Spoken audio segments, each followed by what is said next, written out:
आज सकाळी बोलत असताना संजय राजाराम राऊतनी भारतीय जनता पक्ष ही एक सेल्फिश पार्टी आहे असा उल्लेख केला।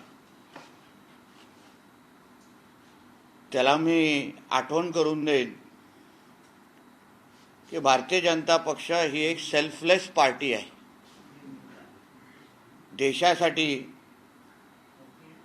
स्वतःबद्दल काही विचार न करता एक राष्ट्रभक्तांचा पक्ष म्हणून म्हणजे भारतीय जनता पक्ष, पण त्याचा असलेला उबाटा ही एक सेक्सिस्ट पार्टी आहे। सेक्सिस्ट, महिलांवर पुरुषार्थ गाजवणं, महिलांना कमी लेखणं, ह्याची असंख्य उदाहरणं आता उबाटाच्या प्रमुखांपासून, त्याच्या मुलापासून, त्याच्या कामगारापासून ते सगळीकडेच आपल्याला पाहायला मिळतं। म्हणून दुसऱ्याच्या पक्षाला नावं ठेवण्यापेक्षा तुझा उबाटा हा सेक्सिस्ट पार्टी आहे, महिलांचा छळ करणं, द्वेष करणं, पुरुषार्थ गाजवणं, हे एवढं एककलमी कार्यक्रम हा तुझा उबाटाचा राहिलेला आहे, त्याबद्दल बोललं पाहिजे।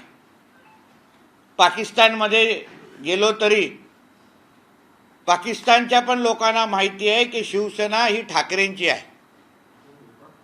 हो, पहिला बाळासाहेब ठाकरेंच्या काळामध्ये अगर पाकिस्तानमध्ये कोणी जाऊन विचारलं असतं ते तेव्हा तेच म्हटलं असतं कि महाराष्ट्र में जो शिवसेना नाम का पार्टी है वो शेर बाळासाहेब ठाकरे की पार्टी है, ते तेव्हा म्हटलं असतं। आता अगर पाकिस्तानमध्ये तुम्ही जाऊन विचाराल तर ते दाढी कुरवळत तुम्हाला बोलतील, हाँ जो उद्धव बाळासाहेब ठाकरे की जो पार्टी जो महाराष्ट्र में चल रही है वो हमारे मुल्ला उद्धव की पार्टी है। म्हणून त्या शिवसेनेमध्ये आणि उबाटामध्ये हा फार मोठा फरक झालेला आहे। पहिलं बाळासाहेबांच्या नावामध्ये नाव घेतल्यानंतर पाकिस्तानमध्ये लोक थरथर कापायचे, आता ये हमारे हक के मुल्ला उद्धव की पार्टी है असं बोलून तिथे दाढी कुरवळत हसतात। हाच तेवढा फरक झालेला आहे। आपले काय प्रश्न असेल तर विचार। जावेद अख्तर काल असं म्हणाले की राम आणि सीता फक्त हिंदूंचा वारसा नव्हे तर देशातल्या प्रत्येक व्यक्तीची ती संपत्ती आहे असं त्यांनी एक वक्तव्य केलं। जावेद अख्तरांच्या या वक्तव्याचं मी स्वागतच करेन। आमचा हिंदू धर्म हा फार विशाल आहे हे आम्ही पहिल्यापासून बोलतोय आणि मुळामध्ये आपण सगळेजण हिंदूच होतो। म्हणजे जावेद अख्तरांसकट मी सगळ्यांना सांगतो आपण मुळापासून हिंदूच होतो आणि म्हणून जावेद अख्तरजींना अगर हिंदू धर्म स्वीकारून परत घर वापसी करायची असेल, जावेदचं जितेंद्र करायचं असेल तर आमच्या मनापासून त्यांचं आम्ही स्वागत करतो। कारण का हिंदू राष्ट्रामध्ये प्रत्येकजण हा रामभक्तच आहे आणि जो आपला मूळ धर्म होता त्या मूळ धर्मामध्ये अगर कोणालाही अगर यायचं असेल तर आमचा हिंदू धर्म हा विशाल आहे, आमचं मन मोठं आहे। जसं हल्ली छत्रपती संभाजीनगरमध्ये बागेश्वर महाराजांच्या समोर काही धर्मांतर झालं आणि परत हिंदू धर्मामध्ये आले, तसंच जावेद अख्तरजींच्या सारखे असंख्य लोक जे अन्य धर्मी आहेत त्यांना परत अगर हिंदू धर्मामध्ये घर वापसी करायची असेल तर आम्ही स्वागतच करतो। 2024 मध्ये महाराष्ट्रात भाजपचा दारुण पराभव होईल असं राहुलांनी म्हटलं लोकसभा आणि या सगळ्या निवडणुका। आता ती टेप रेकॉर्डर तर त्याची नेहमीचीच आहे, त्याच्या अनुसार हे सरकार पण फेब्रुवारीमध्ये पडलं पाहिजे होतं, मार्चमध्ये पडलं पाहिजे होतं। उद्धव ठाकरे 25 वर्ष मुख्यमंत्री राहिले पाहिजे होते, त्याची आत्तापर्यंत कुठलीच भविष्यवाणी खरी ठरली नाही। हा असा पोपट आहे जो योग्य कधीच काढत नाही, म्हणून ह्याला कोण आता भावच द्यायचं बंद केलेलं आहे। निवडणूक आयोग आणि ईडी केंद्र सरकारचे पोपट आहेत असं, निवडणूक आयोग आणि ईडी या दोन्ही संस्था केंद्र सरकारचे पोपट आहेत। हा नेमकं कोणाचा पोपट आहे हे पहिलं जाहीर करावं. सिल्वर ओकचा पोपट आहे, 10 जनपदचा पोपट आहे, की त्याच्या त्या मातोश्रीचा पोपट आहे? हा असा पोपट आहे, त्याला माहीतच नाही की त्याचा मालक कोण आहे किंवा त्याला दाणे कोण घालतं. संजय राऊत असं म्हणाले, राज्याला वाऱ्यावर सोडून देवेंद्र फडणवीस आता दुसऱ्या राज्यात प्रचार लागले. देवेंद्र फडणवीसजी हे फक्त आता राज्याचे नेते राहिले नाही आहेत, देश पातळीचे स्टार प्रचारक म्हणून ते मध्य प्रदेश आणि राजस्थान आणि या सगळ्या राज्यामध्ये फिरतायत. तुझ्या उबाटा नावाच्या बचत गटासारखं नुसतं भांडूपपर्यंत किंवा कलानगरपर्यंत राहिलेला नाही आहे विषय. आमचा राष्ट्रीय पक्ष आहे आणि कोणाची किती किंमत आहे ती थोडं जरा तू पोलीसचे ते तुझं संरक्षण बाजूला काढलं ना तर तुझे घरचे लोक पण तुला किती किंमत देतात हे तुला दररोज सकाळी कळेल.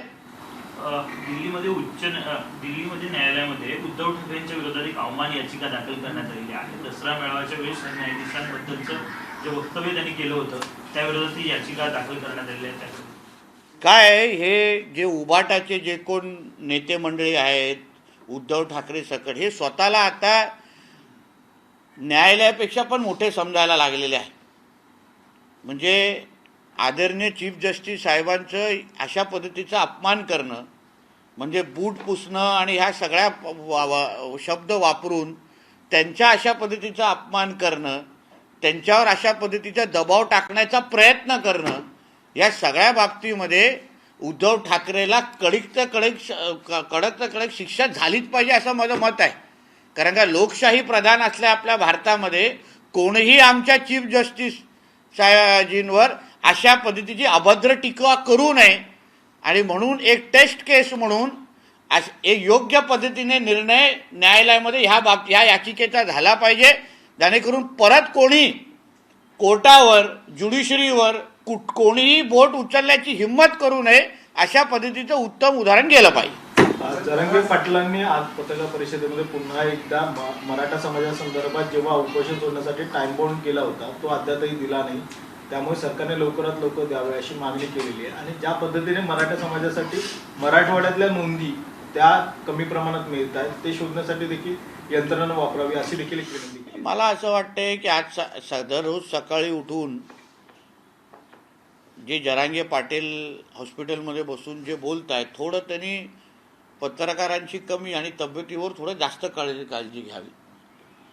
कारण काय रोज सकाळी उठून अगर त्यांनी थोडं सरकारला जो वेळ दिलाय, आता जो पण वेळ दिलाय सरकार आणि त्यांच्यामध्ये त्या वेळेनुसार किंबहुना त्या वेळापेक्षाही गतीने आमचं सरकार काम करत आहे. दोनदा आमचं मंत्रिमंडळाची त्यांची ती समिती त्यांना भेटलेली आहे, नोंदणी शोधण्याचं काम चालू आहे. काही अधिकारी तर दिवाळीच्या काळात पण घरी न जाता नोंदणी शोधण्यासाठी आपल्या आपल्या कार्यालयामध्ये काम करतायत. म्हणून चांगल्याला चांगलं म्हणणं जे माणुसकीचा धर्म आपण जे स्वीकारतो त्यानुसार जरांगे पाटलांनी तब्येतीवर काळजी घ्यावी आणि सरकारला जो वेळ दिला त्या वेळेनुसार रिझल्ट देण्याची संधी द्यावी. विजय वडेट्टीवार असं म्हणतात मराठ्यांना ईडब्ल्यूएस आरक्षणातून 10% आरक्षण मिळतंय, त्याचा फायदा होतोय. मात्र जरांगे पाटलांना हे समजायला हवं की राजकीय सगळ्या गोष्टी करायला लागल्या. जरांगे पाटील ते म्हणाले ईडब्ल्यूएस मराठ्यांना जे आरक्षण आहे त्याचा खूप फायदा होतो, मात्र जरांगे पाटलांनी जी मागणी केली ती राजकीय. आता शेवटी ही अगर त्यांची भूमिका असेल तर त्यांच्या मत मराठा समाजाबद्दल विजय वडेट्टीवारजींचं काय आहे हे त्यांनी मंत्री असताना पण खूप वेळा प्रदर्शन केलेलं आहे. म्हणजे त्यांनी थेट सांगितलेलं आहे की मी फक्त एका विशिष्ट जातीचाच मंत्री आहे, मला अन्य कुठल्या जातीचं काही लेणं देणं नाही. म्हणून अशा विजय वडेट्टीवारजींकडून मराठा समाजाला काय न्याय भेटेल किंवा काँग्रेसच्या विरोधी पक्षाच्या नेत्याकडून मराठा समाजाला काय न्याय भेटेल अशी अपेक्षा ठेवणं चुकीची आहे.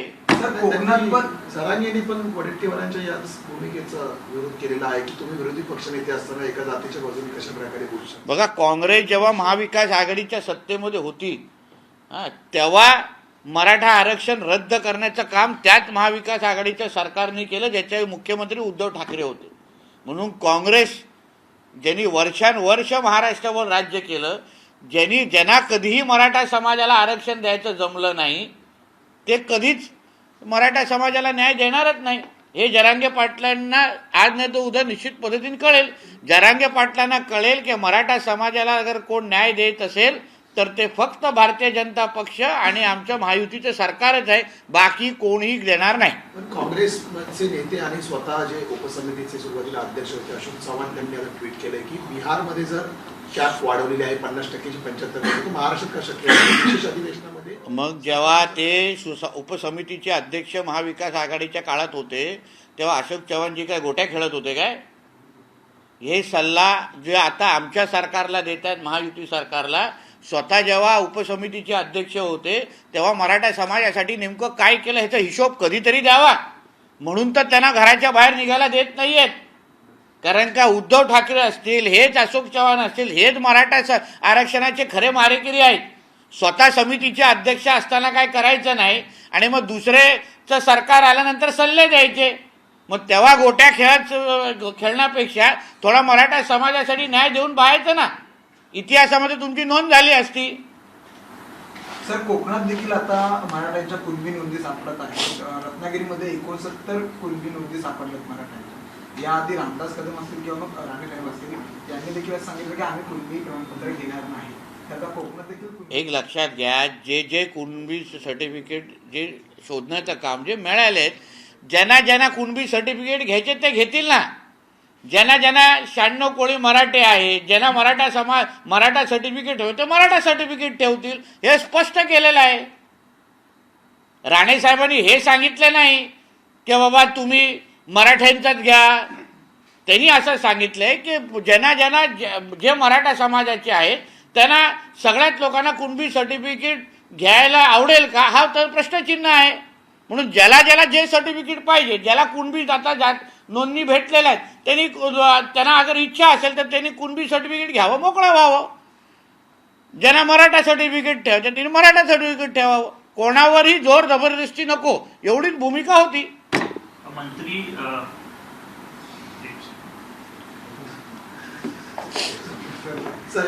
दिलीप वळसे पाटील जे आहेत त्यांनी शरद पवारांची भेट घेतली आहे. वेगळा चर्चा ज्या आहेत ते राजकीय सुरू आहे. मला असं वाटतं की काही नाती हे राजकारणाच्या पलीकडे असतात. म्हणून अगर दिवाळीसाठी अगर कोणाच्या नेत्यांना अगर भेटले असतील तर मला असं वाटतं सगळ्याच गोष्टी राजकीय चष्म्यातून पाहू नये. आदित्य ठाकरेंनी असे ट्विट केले की माझ्या एका ट्विटची दखल सरकारला घ्यावी लागली आणि बेस्ट कर्मचाऱ्यांसाठी संप जाहीर करावा लागला. एका माझ्या ट्विटने मग माझ्या आदित्य ठाकरेला आव्हान आहे, विनंती आहे किंवा सल्ला आहे की एक ट्विट त्यांनी दिशा सालियानला न्याय मिळावा, सुशांत सिंगला न्याय मिळावा असं पण करावं. जेणेकरून ज्या पद्धतीने त्यांच्या एका ट्विटमध्ये एवढी ताकद आहे तर कदाचित त्यांच्या एका ट्विटमुळे दिशा सालियान आणि सुशांत सिंगला न्याय मिळेल. आम्ही त्या ट्विटची वाट पाहतोय. थँक्यू. सर, एक शेवटचा प्रश्न. कुणबीचं प्रमाणपत्र नोंदणी शोधत असताना कुठेतरी मराठा कुणबी आणि कुणबी मराठा शिवाय इतर ज्या जाती आहेत, म्हणजे मारवाडी कुणबी, यमन कुणबी, अशाही नोंदी आता सापडायला लागलेल्या आहेत. त्यामुळे तुम्हाला वाटतं का की कुठेतरी आता हे वेगळ्या दिशेने प्रकरण जाते, जात प्रमाणपत्र वाटण्यासाठी? असं नाही आहे. एकदा हे सगळं सर्वेक्षण झाल्यानंतर नेमकं सरकार उपसमिती कुठल्या निष्कर्षावर पोचते ह्याबद्दल आपण संयम ठेवला पाहिजे. शेवटी जे आपल्या आता ह्या सर्वेक्षणामध्ये आपल्याला जे समोर येत आहे त्यानंतर सरकार काय भूमिका घेते, समिती काय भूमिका घेते, ह्या सगळ्यावर विचार करून मला वाटतं ह्याच्यावर बोललं पाहिजे असं माझं मत आहे. सर, हिंदी में जानना चाहेंगे सर, नीतीश कुमार 2 दिन पहले असेंबली में महिलाओं को लेके एक आपत्तिजनक टिप्पणी करते हैं. कहीं ना कहीं इंडिया जो ब्लॉक है उनका सबसे प्रमुख नेता माने जाते हैं. किस तरह से देखते हैं आप स्टेटमेंट? किसी तरह की निंदा नहीं की गई है उद्धव ठाकरे की तरफ से? नहीं, इसका यही अर्थ होता है कि जो नीतीश कुमार जी ने बिहार के विधानसभा में कहा उससे उद्धव ठाकरे जी और इनको जो पार्टी है या शरद पवार जी की जो पार्टी है उससे वो मत से सहमत है. जिस तरह सनातन धर्म का अपमान करने के बाद डीएमके का कोई भी निषेध महाराष्ट्र से किसी ने भी किया नहीं, ना उद्धव जी ने किया, ना शरद पवार जी ने किया, ना उनके कांग्रेस के लोगों ने इधर महाराष्ट्र के किया. इसका यही अर्थ होता है कि जो नीतीश कुमार जी ने कहा है वो इंडी अलायंस की भूमिका है, उससे सब लोग सहमत है. मतलब देश में हमारे माता बहनों के बारे में इनका क्या विचार है, इसलिए तो मैंने उबाटा को सेक्सिस्ट पार्टी बोला है. क्योंकि जिस तरीके के अगर नीतीश कुमार जी के इतने अभद्र टिप्पणी के बाद अगर आप उनकी निंदा नहीं कर सकते, मतलब आप उनके शब्द से आप सहमत है। जावेद अख्तर की स्टेटमेंट को किस तरह से देखते हैं? उन्होंने कहा हिंदुओं की वजह से लोकतंत्र अभी तक बरकरार है और कहीं ना कहीं प्रभु राम सभी के। जावेद अख्तर जी के विचार अगर सभी हमारे देश के मुसलमान भाई अगर स्वीकारे तो हमारा देश जल्द से जल्द हिंदू राष्ट्र बन जाएगा और बनने के लिए उस रास्ते पे चलेगा। हम पहले दिन से यही कहते आ रहे हैं कि पहले हम हिंदू हैं, सालों साल अगर आपने पूरा इतिहास निकाला तो पहले हम हिंदू हैं और उसके बाद ये सारा कुछ ये सब बाकी सब धर्म आए हैं। तो अगर किसी को भी फिर एक बार अगर आप अपने घर वापसी अपने हिंदू धर्म करनी होगी, अगर जावेद जी को अगर जितेंद्र बनना होगा तो उनका धर्मांतर करने के लिए हम तैयार हैं। अभी ही छत्रपति संभाजी नगर में एक मुसलमान का हमने हिंदू में उनका धर्मांतर किया है बागेश्वर महाराज जी के सामने। वैसे ही अगर कार्यक्रम लेके अगर जावेद जी को भी अगर घर वापसी करनी हो तो मैं खुद उनके लिए बड़ा कार्यक्रम अरेंज करूंगा। उन्होंने अपने साथ ज़्यादा से ज़्यादा मुसलमान भाइयों को साथ में लाके उनको वापस हमारे हिंदू धर्म में लाने का कार्यक्रम वो ले ले और उसके लिए उनका जितना अगर उनको ताकत देनी है वो ताकत देने के लिए हम तैयार हैं।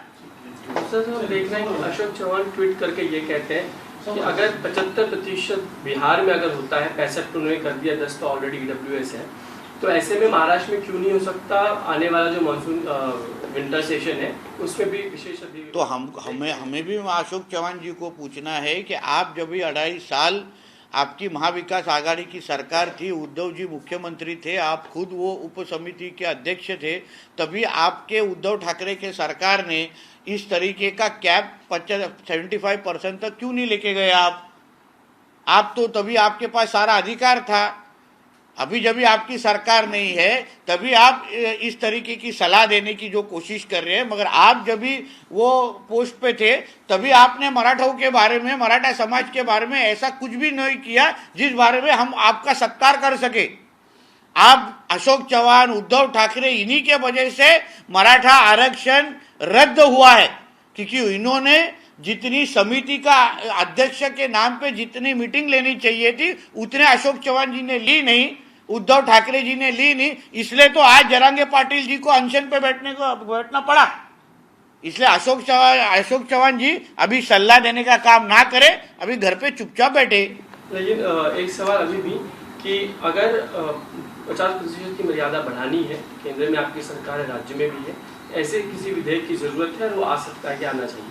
देखिए, वो अभी जब भी हमारी शिंदे समिति सभी चीज का सर्वे करने के बाद जब भी सरकार के पास रिपोर्ट देगी, बैकवर्डनेस का रिपोर्ट देगी, उसके बाद जो हमारी सरकार केंद्र सरकार के साथ चर्चा करने के बाद योग्य भूमिका लेगी। ABP माझा, उघडा डोळे बघा नीट।